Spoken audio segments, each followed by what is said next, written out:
folks in the audience here want to do something on this issue, what are the most useful things that people who, I mean, obviously if you're suffering from this, there's some more information here, but if you're not, if you're just as an ally, as a supporter, or wanting to help, what can folks do?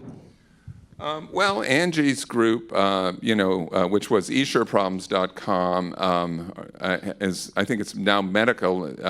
They're now set up this organization called medicaldeviceproblems.com. And so I would, if you want to donate money, I mean, dollar for dollar, there is no place that your money will be put to better work anywhere in the country. I mean, they would do these things and they would go, okay, we have to raise $200 to get 50 people to DC. And I'm, like, okay, so we're going to do this. And it's like, or maybe it's a little more, like a couple of thousand. It's insane. So I mean, that would be one place. I think in your personal lives, it's hard when, a relative or a friend is going in for a procedure to say, hey, wait a minute, have you asked these questions? They've already developed, their trust with their doctor.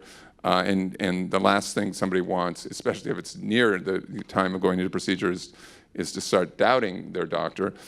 But I think it's important to ask those questions for others and for yourself. I mean, it's tough to ask, but really ask, do the research, get second opinions.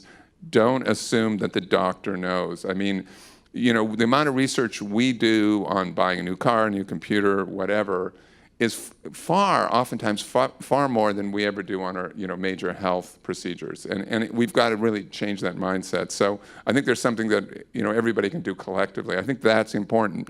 And I actually think if that starts happening, people will become more aware. And then I think in terms of members of Congress, I think the Senate right now, it's, I mean, we'll see what happens. But members of Congress, I think, will be open to this if people start talking. If members of Congress, encourage them to see this film, encourage their staffers to see this film. Again, this is like The Invisible War, which is our film about rape in the military.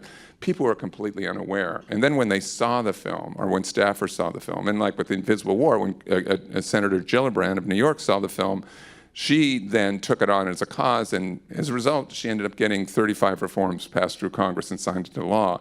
So I think that kind of personal contact that people might have with people at the state or at the national government level, I think would be huge.